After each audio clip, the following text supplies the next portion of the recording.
surprised at how quickly the Brooklyn subway shooting has disappeared from the headlines? We're about to show you some footage of the attack and a warning for viewers, some of these scenes are distressing.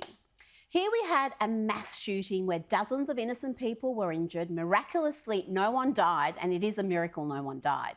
And the alleged assailant, Frank James, used to be on the FBI's watch list and has a long history of posting inflammatory, racist commentary online. Here he is on a recent YouTube clip talking about white people hating black people and seeing them as nothing but slaves. Why do they hate your guts? Because they know that your rightful place is as a slave in this country. They know that. You're the only one that doesn't realize that. And now you want to be equal to them by force. They didn't choose to elect, they didn't elect to make you an equal. You had to force them to make you an equal. And now they're just getting more angry and more angry. The anger is building up. And nothing can happen here differently than what happened over in Europe with the Jews. And there's plenty more like that, with James mouthing off about racial politics, slavery, and even climate change. He's alleged to have carefully planned and executed what could have been a mass casualty attack. You think what looks like a clear case of domestic terrorism in New York would be worthy of far greater coverage. You can be certain that if Frank James had posted any pro-Trump material online, his face would be plastered on front pages around the world. If an assailant's ideology is on the right side of the political spectrum, even tenuously, there is a deep examination of what radicalised him, accompanied by an all-out effort by the media to smear prominent people on the right. The ideology is held as responsible as the offender.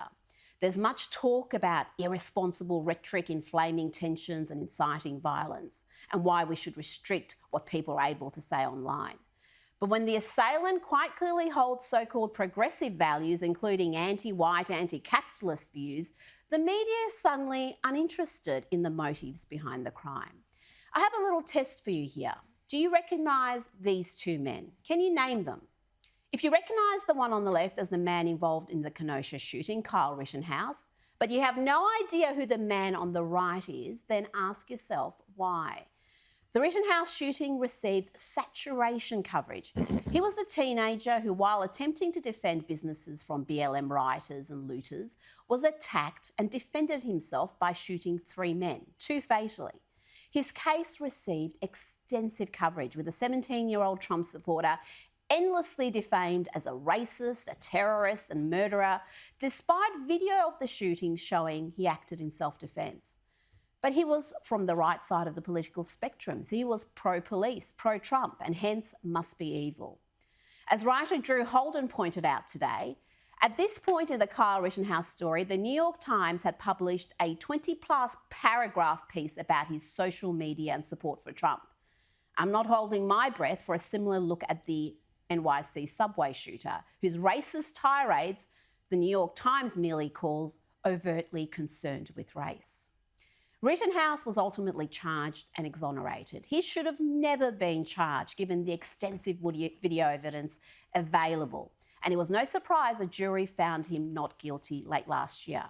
Just a couple of days after that verdict, Darrell Brooks, a BLM-loving career criminal who spouted black nationalistic rhetoric, allegedly used his SUV to plough into a Christmas parade in Wisconsin, killing 6 people, including an 8-year-old boy, Jackson Sparks. More than 60 others were seriously injured. Here are some of the victims, just innocent people enjoying a Christmas parade killed in cold blood. The pedophile and woman beater Rittenhouse killed in self-defence were lionised more by the media than these innocent people. Just how sick is that? Just as a warning, the images that came out of Wisconsin that I'm about to show you were very shocking. This horrific crime received, though, scant coverage. There was no examination of Brooks's race obsession or the hatred of white people, no deep dive into what may have influenced his worldview, no effort to link his hateful views with the many leftist race baiters in the media who do nothing but sow racial division. In recent years, we've seen a spate of attacks by assailants with anti-white views, including Nation of Islam devotee Noah Green, who killed Capitol Police Officer William Evans in 2021, and a Black Hebrew Israelite supporter David Anderson, who killed 5 people in 2019 in New Jersey. There are many others. Micah Johnson, who killed 5 police officers in Dallas in 2016 and injured 9 others during a Black Lives Matter protest. Micah Johnson told police during the standoff that he was angry at white people, police officers, and was upset about Black Lives Matter. But the media went into overdrive to protect BLM from any blame for inflaming racial tensions and inciting acts of race-motivated violence.